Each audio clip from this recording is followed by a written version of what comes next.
أعوذ بالله من الشيطان الرجيم. بسم الله الرحمن الرحيم. وإذ قلتم يا موسى لن نؤمن لك حتى نرى الله جهرة فأخذتكم الصاعقة وأنتم تنظرون ثم بعثناكم من بعد موتكم لعلكم تشكرون.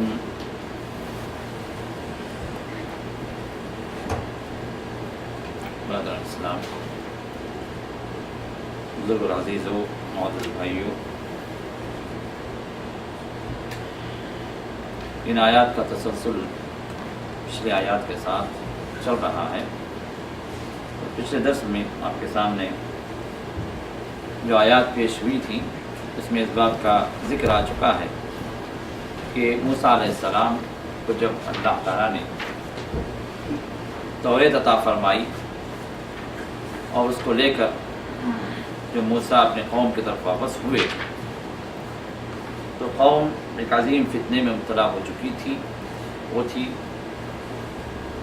اللہ کے ساتھ شرک کا فتنہ اور بچڑے کی پوجا میں وہ لوگ لگ چکے تھے. اور پھر اس کا کفارہ موسیٰ علیہ السلام کو اللہ تعالیٰ نے وحی کے ذریعے سے یہ بتلایا کہ جو بھی اللہ کے ساتھ شرک میں مبتلا ہوئے وہ قتل کیے جائیں. اور قتل کا طریقہ بھی یہ تھا کیونکہ قتل کا طریقہ یہ ان کے لیے توبہ ہے. اور یہ اللہ کی رحمت ہے امت محمدیہ صلی اللہ علیہ وسلم کے لیے، اس امت کے لیے، کہ اللہ تعالیٰ نے پچھلی قوموں کے لیے جو سختیاں رکھی تھیں ان میں سے بہت ساری سختیوں کو اللہ تعالیٰ نے اس امت کے لیے آسان کر دیا. ورنہ اس امت سے پہلے کی امتوں کے لیے اللہ تعالیٰ نے بہت سارے احکامات سخت دیے تھے اور اس کی سختی کی وجہ ان لوگوں کی ناشکری بھی تھی. ایک بہت بڑی وجہ ان لوگوں کی ناشکری. اس طرح ابھی آپ کے سامنے بہت ساری باتیں اس قوم کے سلسلے میں آئیں گی کہ اللہ تعالیٰ نے اتنے انعامات سے انہیں نوازا، لیکن ان انعامات کے شکر میں یہ لوگ اللہ کے شکر گزار بننے کے بجائے یہ ناشکرے ہی بنتے گئے. تو اللہ تعالیٰ بھی ان پر سختیاں اللہ تعالیٰ ان پر نازل کرتے گئے. تو ان میں سے ایک سختی اللہ نے ان پر یہ کر دی کہ ان کی توبہ کو اللہ تعالیٰ نے کہا کہ ان کے توبے کی قبولیت کا طریقہ یہی ہے کہ یہ ان کو قتل کیا جائے. اور قتل جو کیے گئے یہ وہ لوگ تھے جو اس بچڑے کی پوجا میں جو شریک تھے.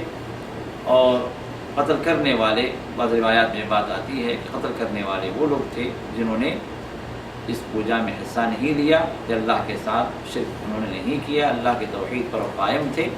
تو یہ لوگ قتل کریں ان لوگوں کو جو اس شرک میں مبتلا ہو. تو اس طرح ایک جمع غفیر، تقریباً روایات میں بات آتی ہے کہ 70,000 یا اس سے زیادہ لوگ قتل کیے گئے جو اس سامری کے فتنے میں، اس بچڑے کے فتنے میں یہ لوگ جو شریک تھے. اب اس کے بعد موسیٰ علیہ السلام نے اپنی قوم پر جب توریت کو پیش کیا تو قوم نے کہا کہ موسیٰ یہ اب توریت کو لے آئے لیکن ہمیں کیسے یقین ہو کہ اللہ کی طرف سے؟ دیکھیں اللہ کا نبی ساتھ ابھی قتل کیے گئے، اس سے بھی عبرت نہیں پکڑی. پھر مطالبہ آپ یہ کر رہے ہیں کہ ہمیں کوئی نشانی دیں کہ جو ہے ہم اس کو قبول کر لیں کہ واقعتاً یہ توریت اللہ کی طرف سے. اور نشانی کیا چاہیے تمہیں؟ تاکہ ہم خود اللہ کو دیکھیں، ہم اللہ کو دیکھیں تاکہ ہمیں معلوم ہو جائے کہ وہی اللہ کی طرف سے. اور موسیٰ نے کہا کہ پوری قوم کو تو میں کوہ طور پر نہیں لے کے جا سکتا، البتہ تمہارے جو اشراف ہیں، تمہارے جو سردار ہیں، تمہارے جو اہم لوگ ہیں ان کو میں اختیار کر کے لے کے جاتا ہوں. تو اس طرح 70 لوگوں کو بنی اسرائیل کے جو سرکردہ لوگ تھے، جو اشراف تھے، جو اپنے اپنے قبیلوں کے اور خاندانوں کے یہ لوگ جو سرغنے تھے، ان لوگوں کو موسیٰ علیہ السلام نے اختیار کیا اور وہاں سے وہ کوہ طور پر لے کر چلے۔ اب وہاں جانے کے بعد مسئلہ کیا ہوا، اللہ تعالیٰ آگے بیان فرماتے ہیں۔ اب یہاں پر یہ مختصر سے اللہ نے یہاں بات رکھ دی ہے ان 2 آیات کے اندر، ہوا کیا اور نتیجہ کیا ہوا۔ اللہ نے فرمایا وَإِذْ قُلْتُمْ يَا مُوسَىٰ، اور اس وقت کی بات ہے جب تم نے مطلب بنی اسرائیل کے جو باپ دادا جو اس وقت تھے، اور یہ خطاب کس کو ہو رہا ہے، جو رسول اللہ کے دور میں یا کہ آج کے دور میں جو یہود ہیں، تو قیامت تک جو یہود ہیں وہ مخاطب ہیں۔ وَإِذْ قُلْتُمْ، جب تم نے کہا کا مطلب یہ نہیں کہ یہ انہوں نے کہا، یہ ان کے انسسٹرز تھے، ان کے باپ دادا تھے جن کی تعظیم کرتے ہیں، جن کو مانتے ہیں۔ موسیٰ علیہ السلام کے ساتھ جو ان کے اصحاب تھے یا ان کی جو قوم تھی اس وقت، ان لوگوں نے کہا وَإِذْ قُلْتُمْ، جب تم نے کہا یا موسیٰ لَن نُؤْمِنَ لَكَ، ہم آپ پر ایمان نہیں لائیں گے، ہرگز نہیں لائیں گے، حَتَّى نَرَى اللَّهَ جَهْرًا، جب تک ہم اپنی ان آنکھوں سے اللہ کو نہ دیکھ لیں۔ اللہ نظر آئے گا تو ہمیں یقین آئے گا کہ واقعی یہ کتاب بھی اللہ کی طرف سے۔ فَأَخَذَتْكُمُ الصَّاعِقَةُ، تو تمہیں کڑک نے آ لیا، بجلی نے اللہ کی طرف سے کڑک آئی، زوردار آواز، وَأَنْتُمْ تَنظُرُونَ، اور تم دیکھتے ہی دیکھتے رہ گئے، دیکھتے دیکھتے ایسی تمہارے ہارٹ فیل ہو گئے، مر گئے سب۔ اب کتنے لوگ مرے، کون مرے، اس کی تفصیل اللہ تعالیٰ دوسری جگہ دے رہے ہیں۔ یہاں اللہ نے مجملاً اس کو بغیر ایلابریٹ کی اللہ تعالیٰ نے یہاں پر بیان کر دیا۔ پھر فرمایا ثم بعثناکم من بعد موتکم، پھر تمہاری موت کے بعد ہم نے تمہیں زندہ کیا، پھر اٹھایا، لعلکم تشکرون، تاکہ تم شکر گزار ہو۔ اب یہ واقعہ جو پیش آیا، کتنے لوگوں کے ساتھ پیش آیا، پھر اللہ تعالیٰ نے کیوں نہیں واپس پھر سے اٹھایا، اس کا ذکر اللہ تعالیٰ سورہ اعراف میں بیان فرماتے ہیں، آیت نمبر 154 میں، 154 میں، 155 میں، 155 میں فرمایا وَاخْتَارَ مُوسَىٰ قَوْمَهُ 70 رَجُلًا لِمِيقَاتِنَا، موسیٰ علیہ السلام نے اپنی قوم کے 70 آدمیوں کو چنا ہماری ملاقات کے لیے، رب سے ملاقات کے لیے۔ چلو، اب وہاں جانے کے بعد یہ لوگ اپنا مطالبہ دہرائے، ان کو دیکھنا ہے رب، کہ موسیٰ علیہ السلام دیکھ نہیں سکے تو یہ لوگ کہاں دیکھیں؟ اس سے پہلے موسیٰ علیہ السلام کا واقعہ آ چکا ہے۔ موسیٰ علیہ السلام نے مطالبہ کیا اللہ، وَلَمَّا جَاءَ مُوسَىٰ لِمِيقَاتِنَا، کہ جب موسیٰ علیہ السلام جو ہمارے ملاقات کے لیے جب پہنچے تو موسیٰ علیہ السلام نے کیا کہا، رَبِّ أَرِنِي أَنظُرْ إِلَيْكَ، اے اللہ تو مجھے اپنا چہرہ دکھا دے، مجھے دکھا دے، مجھے دیکھنا چاہتا، انظر الیک، ان آنکھوں سے مجھے دیکھنا چاہتا۔ تو اللہ نے فرمایا لن ترانی، تم مجھے دیکھ نہیں سکتے، اس لیے کہ تمہاری آنکھیں جو ہیں یہ ضعیف، یہ محدود طاقت ہے، اور وہ اللہ جس کی کوئی انتہا نہیں، جس کی کوئی حد بندی نہیں، جس کی طاقتیں لامحدود ہے، جس کا نور لامحدود ہے، اس لامحدود نور کو انسان ان محدود نور سے کیسے دیکھ سکے؟ یہ اور بات ہے کہ قیامت کے دن اللہ تعالیٰ اپنی طاقت جنتیوں کو اللہ تعالیٰ دے دیں گے کہ جنتی ان آنکھوں سے اللہ تعالیٰ کو دیکھیں گے، جس طرح رسول اللہ صلی اللہ علیہ وسلم اس حدیث کی تشریح میں بیان فرماتے ہیں للذین احسنوا الحسنى وزیادہ، للذین احسنوا الحسنى وزیادہ، جن لوگوں نے نیکیاں کی، اچھائیاں کی ہیں، جن کے پلڑے نیکیوں کے بھاری ہو گئے، ان کے لیے حسنہ ہے، یعنی اچھی عاقبت ہے، ان کے لیے جنت ہے، وزیادہ، اور زیادہ بھی ہے۔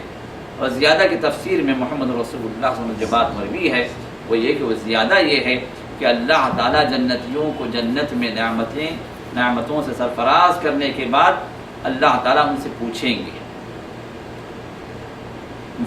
گے کہ اے جنتیوں، کیا تم اپنی جگہ خوش ہو؟ کیا تمہارے ساتھ جو وعدے جو کیے گئے وہ پورے ہو گئے؟ تو جنتی کہیں کہ یا رب، تو نے جو وعدے کیے اسے ہمیں تو نے زیادہ ہی عطا کیا ہے، کیا تو نے جو ہے ہمارے پلڑوں کو بھاری نہیں کیا؟ کیا تو نے ہمیں اپنی جنتوں میں داخل نہیں کیا؟ کیا تو نے جو ہے اپنی رضامندی تو نے ہمارے ساتھ نہیں رکھی؟ تو پھر اس کے بعد اللہ تعالیٰ اپنے چہرے انور کو اللہ تعالیٰ ظاہر کریں گے، اپنی تجلی کو ہٹائیں گے، ان پر ظاہر کریں گے اپنی تجلی کو. تو جنتی اپنی آنکھوں سے اللہ کے دیدار کو، اللہ کے دیدار سے مشرف ہوں گے، اور اللہ سے دعا ہے کہ اللہ تعالیٰ ہم خوش نصیبوں میں اللہ ہم سب کو شامل فرمائے گا.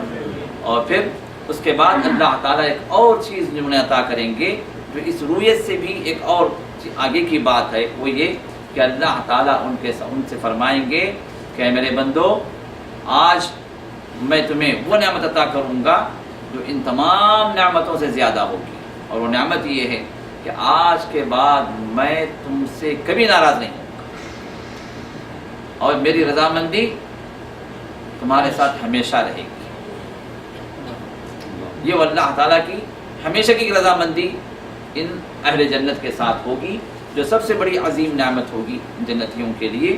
اور جنتی اس سے جتنا زیادہ خوش ہوں گے کسی اور چیز سے خوش نہیں ہوں گے. اور واقعتاً یہ ہے بھی خوش ہونے والی بات کہ رب کریم ان کے ساتھ ہمیشہ رضامند ہو جائے اور کبھی جو ان سے ناراض نہ ہو.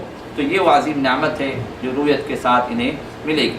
بہرحال تو رویت دنیا کے اندر چونکہ ممکن نہیں ہے رب کریم کی، تو اس وجہ سے جہاں موسیٰ علیہ السلام کو اللہ نے اس سے منع کر دیا، بلکہ اللہ نے ایک مثال دی کہ اگر تم جو ہے اس پہاڑ کو اگر دیکھنا چاہو کہ اس پہاڑ پر میں اپنی تجلی ظاہر کرتا ہوں، اگر یہ پہاڑ اپنی جگہ قائم رہے تو پھر تم بھی دیکھ سکتے. اور پہاڑ انسان کے لحاظ سے بڑی عظیم مخلوق ہے. اس پہاڑ کے نیچے جو انسان 5 فٹ کا جو نظر بھی نہیں آتا، ایسے عظیم ترین پہاڑ کے سامنے جب اللہ کی تجلی کے سامنے وہ عظیم ترین پہاڑ جب قائم نہیں رہ سکا تو پھر ایک انسان کیسے قائم رہ سکتا ہے. تو اس طرح اللہ تعالیٰ نے بطور مثال جو ہے اللہ تعالیٰ نے ان کو یہ بات سمجھائی اور اپنی تجلی کو ظاہر فرمایا. اور عمومی طور پر لوگوں کے درمیان میں مشہور ہے کہ تجلی جو ظاہر ہوئی کہاں پر؟ کوہ طور پر. یہی مشہور ہے، کوہ طور پر ظاہر ہوئی. اور پھر جو ہے کوہ طور کا جو جل گیا اس کا جو پاؤڈر جو ہے یہی سرما بنا کر جو لوگ پیش کرتے ہیں. تو اس کی کوئی حقیقت نہیں. اور کوہ طور پر تجلی ظاہر ہوئی یہ کسی حدیث سے ثابت نہیں. اللہ نے کیا فرمایا؟ فلما تجلی ربہ للجبل. جب اللہ تعالیٰ نے ان کے رب نے موسیٰ کے رب نے جب تجلی ظاہر فرمائی پہاڑ پر، تو یہ پہاڑ کوہ طور نہیں تھا. کوہ طور پر تو موسیٰ تھے. یہ پہاڑ کوہ طور کے مقابل کوئی دوسرا پہاڑ تھا جہاں پر کھڑے ہو کر موسیٰ دیکھ رہے تھے اس تجلی کو. ورنہ موسیٰ جہاں سے ہوتا جل کے راکھ ہو جاتے. تو مفسرین کہتے ہیں، محققین کہتے ہیں کہ یہ کوہ طور نہیں تھا جس پر اللہ تعالیٰ نے اپنی تجلی کو ظاہر کیا، بلکہ کوہ طور کے مقابل کوئی ایک اور جو ہے پہاڑی تھی. یہ پہاڑ تھا جس پر اللہ تعالیٰ نے اس کو ظاہر کیا، جو جل کر راکھ ہو گیا. اور موسیٰ علیہ السلام اس جو اچانک جو اندوہناک اور جو ہے ایک بھیانک جو منظر ان کے سامنے جو آیا پہاڑ کے جل اٹھنے کا، وہ اس سے جو ہے وہ اس کی تاب نہیں لا سکے اور صاعق ان کو صاعقہ آ گیا، بے ہوش ہو کر گر گئے. اور اسی بے ہوشی کے عوض میں محمد رسول اللہ میں ارشاد فرماتے ہیں کہ قیامت کے دن اللہ تعالیٰ جب بے ہوشی کا سور پھونکیں گے. قیامت کے سور 4 سور ہیں. عام طور پر ہم صرف ایک ہی سور کو جانتے ہیں، بے سور پھونکا جائے گا قیامت ہو جائے گی. جبکہ احادیث کے مطالعے سے اور قرآن کے آیات کو جمع کرنے سے یہ بات ظاہر ہوتی ہے کہ سور جو ہے 4 مرتبہ پھونکا جائے گا اسرافیل کے ذریعے سے. پہلا سور جو ہوگا یہ اس دنیا کے اختتام کا زلزلہ الساعہ، جو سورہ حج کی جو پہلی آیات کے اندر یا ایھا الناس اتقوا ربکم ان زلزلۃ الساعۃ شیء عظیم، جب جو ہے ماں اپنے اولاد سے اپنے دودھ بچے سے غافل ہو جائے گی. یہ سب جو منظر ہے، جو منظر کشی ہے، یہ انتہا اس کائنات کی انتہا کا جو سور ہے جو اسرافیل، اس کے بارے میں محمد رسول ارشاد فرماتے ہیں کہ اسرافیل نے اپنے منہ میں سور رکھ لیا. آپ نے ارشاد فرمایا اسرافیل نے اپنے منہ میں سور رکھ لیا اور رب کریم کے عرش کی طرف اس طرح دیکھنا شروع کر دیا. یعنی اب کب اشارہ ہو کب پھونکی. یعنی کہنے کا مطلب ہے کہ محمد رسول اللہ صلی اللہ علیہ وسلم بعثت کے بعد قیامت اس طرح، مطلب دونوں کے درمیان میں کوئی اور نبی آنے والا نہیں، دونوں کے درمیان میں کوئی زیادہ مدت نہیں ہے. جتنی مدت گزر چکی ہے اس سے کم مدت اب رہ گئی ہے. یہ اس سے مراد ہے. قیامت کے علامات شروع ہو چکے ہیں کہ محمد رسول اللہ کے اس دنیا میں آنا خود ہی قیامت کی علامت، سب سے پہلے علامت. آپ کا اس دنیا سے جانا یہ دوسری علامت ہے. تو اس طرح یہ چھوٹی چھوٹی علامات شروع ہو چکی ہیں، اور جب بڑی علامات شروع ہوں گی تو پھر اس کے بعد درمیان میں زیادہ وقفہ نہیں رہے گا، کیونکہ ایک بڑی علامت جب شروع ہو جائے گی تو پھر مسلسل یہ بڑی علامتیں جو 10 علامتیں احادیث کے اندر بیان کی گئی ہیں، 10 علامتیں بھی ایک کے بعد دیگریں آتی چلی جائیں گی. پھر اس کے بعد وہ لمحہ سور پھونکنے کا کبھی بھی آ جائے گا. تو پہلا جو سور جو پھونکا جائے گا وہ اس دنیا کے اس کائنات کا اختتام ہے، جس سے جو ہے ہر چیز ختم ہو جائے گی. اذا السماء انفطرت واذا السماء انشقت اذا الشمس كورت، یہ سب جو قیامت کی جو اس وقت کی جو مناظر ہیں اللہ تعالیٰ نے جو پیش کیا، یہ پہلا سور ہوگا. دوسرا جو سور ہوگا وہ نفخۃ البعث، اٹھانے کا قبروں سے. ونفخ فی الصور فاذا هم من الاجداث الى ربهم ينسلون، یہ قبروں سے اٹھ کے جو رب کریم کی طرف جو دوڑ لگائیں گے میدان حشر کی طرف. ہر آدمی کو معلوم ہوگا کہاں جائے کھڑا ہونا، جائے کھڑا ہو جائے. پھر اس کے بعد تیسرا جو سور جو پھونکا جائے گا وہ نفخۃ الصعق، یہ بے ہوشی کا. ایسا سور ہوگا کہ انسان کے ہوش و حواس اس سے غائب ہو جائیں گے، صرف سنے گا، بول نہیں پائے گا. ہر آدمی بے ہوشی کے حالت میں رہے گا. اب وہاں پر جو ہے اللہ تعالیٰ اس وقت ہر مخلوق بے ہوش ہوگی سوائے اللہ تعالیٰ جس کو بچانا چاہے. حملۃ العرش، اللہ کے عرش کو اٹھانے والے فرشتے، یہ لوگ رہیں گے. اسی طرح محمد رسول اللہ فرماتے ہیں کہ جب یہ بے ہوشی کا سور جب پھونکا جائے گا تو اللہ تعالیٰ اس وقت اعلان کریں گے لمن الملک اليوم، آج کی بادشاہت کس کی ہے؟ دنیا میں تو بہت بادشاہ تھے، دنیا میں تو ہر ایک جو اپنا اپنا دعوے دار تھا کہ آج میری حکومت ہے، آج میرا اقتدار ہے، آج میرا پاور ہے. آج کہاں گئے ان کے پاورز؟ آج کس کا پاور ہے؟ آج کوئی جواب دینے والا نہیں ہوگا، سب سنیں گے. اگر سننے سے بھی اللہ محروم کر دے پھر تو پوچھنے کی ضرورت ہی نہیں. تب اللہ سوال کریں گے، سب سنیں گے، دنیا کے تمام بادشاہ سنیں گے. ہر آدمی جو اپنی جگہ تکبر میں غرور میں مبتلا تھا اس دنیا کے سب سنے گا، لیکن کسی کو بولنے کی ہمت نہیں. پھر اللہ خود فرمائیں گے للہ الواحد القہار، اس اکیلے اللہ کی آج حکومت ہے، اس کی بادشاہت ہے جو اکیلا ہے اور بڑا ہی قہر والا ہے، بڑا ہی زبردست ہے. اب اس کے بعد پھر جو ہے یہ نفخۃ الصعق جو ہوگا، جو بے ہوشی کا جو سور جو پھونکا جائے گا، اس میں تمام مخلوق بے ہوش ہو جائے گی. اب رسول اللہ میں ارشاد فرماتے ہیں اس کے بعد پھر سے نفخۃ القیام جو ہوگا فَإِذَا هُمْ قِيَامٌ يَنظُرُونَ ثُمَّ نُفِخَ فِيهِ أُخْرَى فَإِذَا هُمْ قِيَامٌ يَنظُرُونَ. یہ آخری کے دو نفخ جو ہے، دو سور جو ہے اللہ تعالیٰ سورۃ زمر کے آخر میں اللہ تعالیٰ بیان فرما رہے ہیں. تو اس میں اللہ تعالیٰ فرماتے ہیں کہ چوتھا جو سور جو ہوگا، جو بے ہوش لوگوں کو پھر سے اٹھانے کا، تو اس وقت جو فَإِذَا هُمْ قِيَامٌ يَنظُرُونَ، یہ سب جو ہے اٹھ کھڑے ہوں گے، ایک دوسرے کو دیکھ رہے ہوں گے. اب رسول اللہ فرماتے ہیں کہ ان میں سب سے پہلے اٹھنے والا میں رہوں گا، لیکن میں جب اٹھوں گا تو دیکھوں گا کہ موسیٰ علیہ السلام جو اللہ کے عرش کے پائے کو تھامے ہوئے کھڑے ہوئے. تو حضور فرماتے ہیں کہ مجھے نہیں پتا کہ اللہ تعالیٰ نے اس وقت جن لوگوں کو بچانا ہے نفخۃ الصعق سے، ان میں سے اللہ نے ان کو شامل کر دیا ہے، یا کہ کوہ طور پر جو ان کی جو بے ہوشی ہوئی، اس بے ہوشی کے بدلے میں اللہ تعالیٰ یہاں پر ان کو بے ہوشی سے اللہ نے بچا لیا ہے، مجھے نہیں پتا. تو اب اس سے معلوم یہ ہوا کہ یہاں پر موسیٰ علیہ السلام بے ہوش ہو چکے، اللہ رب کو نہ دیکھ سکے. اب اپنی اس قوم کا مطالبہ جو تھا اب انہوں نے اللہ کے سامنے پیش کیا کہ یا اللہ یہ تجھے دیکھنا چاہتی ہے. اب کیا جواب؟ تو اللہ نے فرمایا کہ ان کا مطالبہ یہ ایسا مطالبہ ہے کہ اتنی نشانیاں دیکھنے کے بعد، اتنا کچھ ان لوگوں کے سامنے جو ہے ہمارے انعامات کے نازل کرنے کے بعد، یہ ان کا جو ہے یہ مطالبہ یہ قابل گرفت ہے، یہ قابل عذاب ہے. اور عذاب یہ ہے کہ اللہ تعالیٰ نے نیچے سے زمین کو ہلا دیا، زلزلہ، اور اوپر سے اللہ تعالیٰ نے کڑک کو بھیجا، زوردار کڑک. نیچے سے بھی آفت، اوپر سے بھی آفت. ہوگا کیا؟ جب زمین ہلنے لگی تو ایک دوسرے کو دیکھنے لگے، اور دیکھتے دیکھتے دیکھتے جب بجلی کا جو کڑک کی آواز گونجنے لگی تو پھر ان کی روحیں قبض ہو گئی، مر گئے لوگ. اب موسیٰ علیہ السلام کھڑے ہوئے، 70 کی لاشیں پڑی. موسیٰ نے کہا یا اللہ یہ کیا ماجرا. اب موسیٰ نے فریاد کی. اب یہاں پر جو اللہ فرماتے ہیں فلما اخذتهم الرجفہ، جب وہ زلزلے نے انہیں آ لیا، یہ لوگ مر گئے، تو موسیٰ نے اب گزارش کی کہ یا اللہ رب لو شئت اہلکتہم من قبل وإیائی، یا اللہ اگر تو چاہتا تو اس سے پہلے ہی تو ان کو بھی ہلاک کر سکتا تھا، مجھے بھی ہلاک کر سکتا تھا. یہاں تک بلا کر یہاں ہلاک کرنا، اس سے بہتر تو یہ تھا کہ اس سے پہلے جب یہ لوگ شرک میں مبتلا ہوئے اسی وقت ان کو ختم کر دیتا. یہ زلزلہ جو یہاں آیا وہ زلزلہ وہاں تو لا سکتا تھا، وہی ختم ہو جاتے ہیں لوگ، سب ایک ساتھ ختم ہو جاتے، مسئلہ ہی ختم ہو جاتا.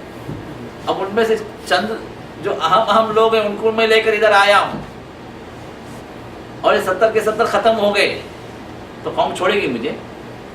پہلے سے ناشکری قوم ہے، تو قوم کو کیا جواب دوں؟ یا اللہ اگر تو چاہتا تو اس سے پہلے نہیں ہلاک کر دیتا. پھر اللہ نے پھر کہا اتہلکنا بما فعل السفہاء منا، جی یہ بیوقوف لوگ، جن بیوقوفوں کے جو کرتوت کی وجہ سے آئے اللہ تو ہم سب کو ہلاک کر دے. کیونکہ اللہ تعالیٰ کا جب عذاب آتا ہے تو اچھے اور برے سب پستے ہیں، سوائے اللہ تعالیٰ ان لوگوں کو بچاتا ہے جو امر بالمعروف نہیں عن المنکر کے انجام دینے والے، جو برائی کو روکنے والے ہوتے ہیں اللہ تعالیٰ ان کو ہٹاتا ہے اس عذاب سے. جو برائی کو کہ تماشائی برائی نہیں کر رہے، صرف تماشائی ہیں، دیکھ رہے ہیں، بھائی ہمیں کیا کرنا ہے، ابھی کرنے دو، بھائی ان کے وہ پرسنل میٹرز ہیں، ہم کیوں انٹرفیئر ہوں. نماز نہیں پڑھتا، پڑھنے دیں. سود کھاتا ہے، کھانے دیں. زنا کرتا ہے، کرنے دیں. اب جا کے اللہ کو جواب دے گا مجھے کیا کرنا ہے. ہاں مجھے کیا کرنا نہیں کرنا ہے، آپ نہیں کرنا ہے تو پھر اوپر سے انہیں کریں گا. ہاں محمد رسول اللہ صلی اللہ علیہ وسلم نے اس کی مثال دی کشتی والوں کی، اصحاب السفینہ. یہ کشتی میں لوگ جا رہے ہیں، کشتی کے 2 دور ہیں، نیچے کا دور پھر اوپر کا دور. 2 اسٹوریز.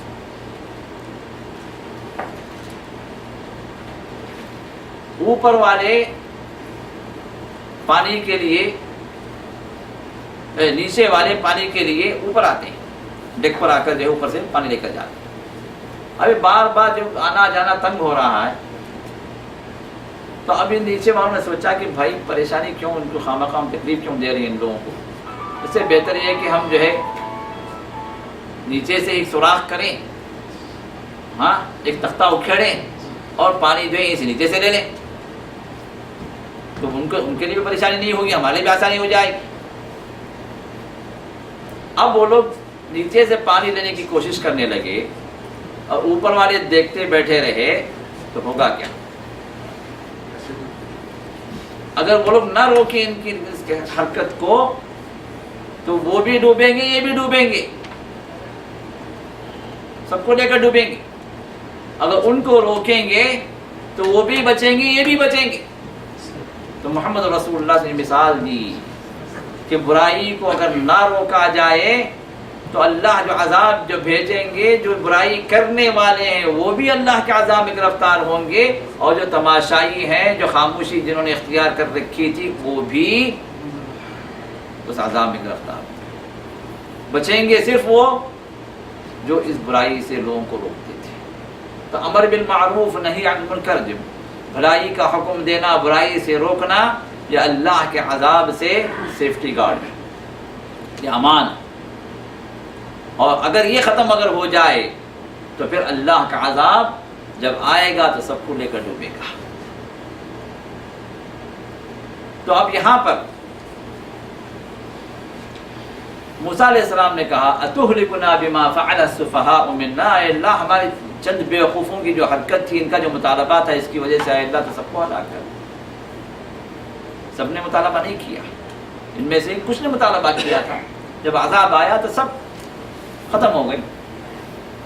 تو پھر موسیٰ نے کہا کہ اے اللہ یہ تو تیری آزمائش ہے، اس آزمائش سے تو مجھے کامیاب کر دی. تضل بها من تشاء وتهدی من تشاء، اے اللہ تو جس کو چاہے تو گمراہ کر دے، بے راہ کر دے، اور جس کو چاہے تو ہدایت سے نواز دے۔ یہ تیری جو ہے تیرا کرم ہے، یہ تیرا فضل ہے۔ انت ولینا، اے اللہ تو ہی ہمارا دوست ہے، تو ہی ہمارا نگہبان ہے، ہمارا ساتھی ہے۔ فاغفر لنا، اے اللہ تو ہمیں معاف کر دے، ورحمنا، اور ہم پر رحم فرما۔ وانت خیر الغافرین، اور تو سب سے زیادہ بہتر مغفرت کرنے والا ہے۔ اور پھر کہا وَاكْتُبْ لَنَا فِي هَذِهِ الدُّنْيَا حَسَنَةً وَفِي الْآخِرَةِ، اے اللہ دنیا کے اندر بھی تو ہمیں نیکی عطا فرما، اور آخرت میں بھی نیکی عطا فرما۔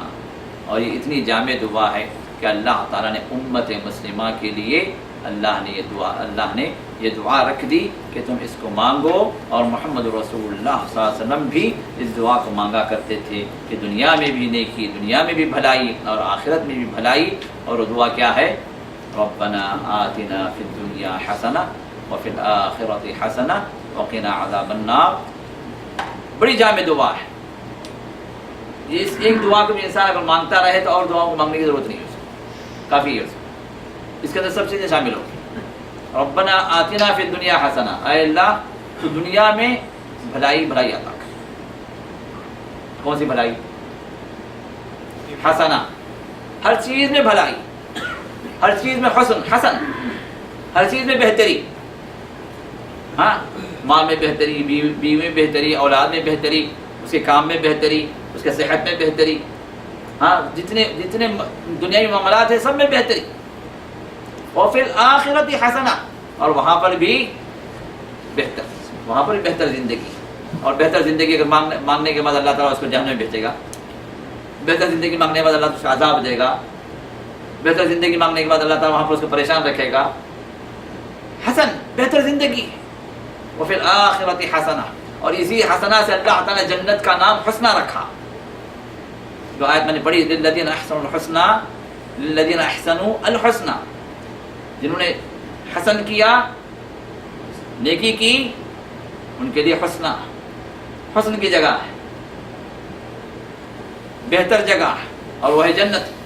تو پھر آخرت حسنہ، آخرت میں بھی اے اللہ تو ہمیں بھلائی عطا کر۔ صرف بھلائی سے مراد صرف ایک نیکی نہیں ہے، بلکہ بھلی چیز ہے، بہتر زندگی ہے، اچھی چیزیں ہیں، اور جنت سے بڑھ کر اچھی چیزیں اور کون سی؟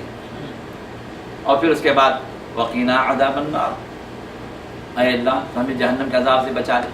اب آپ کہیں گے کہ بھئی بھلائی تو مانگ لیا، وہ بہتر زندگی تو مانگ لیا، اب جہنم کے عذاب سے کیوں؟ اب یہ پناہ کیوں؟ ٹھیک ہے بھئی، اللہ تعالیٰ اس کو جنت دے دیا، لیکن اللہ تعالیٰ ساتھ میں یہ بھی کہہ رہا ہے وقینا عذاب النار، یہ بھی مانگو جہنم کے عذاب سے اللہ تمہیں بچا دے۔ کیوں؟ اس لیے کہ بہت سارے ایسے بندے ہوں گے جو پہلے جہنم میں جائیں گے، جلیں گے، پاک و صاف ہوں گے، پھر آئیں گے جنت کو۔ اس سے بچا دے، یہ نہیں چاہیے ہمیں، کیونکہ اللہ کا کرم، جو سیدھے جنت میں جائیں گے وہ لوگ کون ہوں گے؟ جن کا حساب یسیر ہوگا، ایک تو 70,000 ہے جو بغیر حساب کتاب کے جائیں گے، دوسرے وہ ہیں محمد رسول اللہ صلی اللہ علیہ وسلم اپنے دعاؤں کے اندر دعا کرتے تھے، اللہم حاسبنی حسابا یسیرا، اے اللہ تو میرا آسان حساب لے، آسان حساب تو مجھ سے لے لے۔ کثرت سے دعا کرتے تھے، بہت سارے موقعوں پر دعا کرتے تھے۔ میں عائشہ نے کئی مرتبہ سنا اس دعا کو۔ اس کے بعد ایک دن انہوں نے پوچھ ہی لیا، کہا کہ یا رسول اللہ صلی اللہ علیہ وسلم، یہ آسان حساب کی آپ جو دعا ہمیشہ کرتے ہیں یہ کیا ہے؟ یہ آسان حساب یہ کیا ہے؟ کہ اس کا مطلب یہ ہے کہ اللہ تعالیٰ جو ہے اس کو اس کے اعمال کو دیکھ کر اللہ تعالیٰ اس کو معاف کر دے۔ تھوڑی سی پوچھ گچھ کر کے اللہ تعالیٰ سے کہہ دے کہ چلو بھائی، محمد رسول اللہ نے ارشاد فرمایا کہ صدیق کی بیٹی، اللہ تعالیٰ اگر اللہ کے سامنے پیشی ہو اور اللہ تعالیٰ نے پوچھ لیا کہ میرے بندے تو نے یہ کیوں کیا، تو وہ آسان نہیں ہے، وہاں پھنس گیا۔ کیوں کا سوال اگر آ گیا تو پھر پھنس گیا.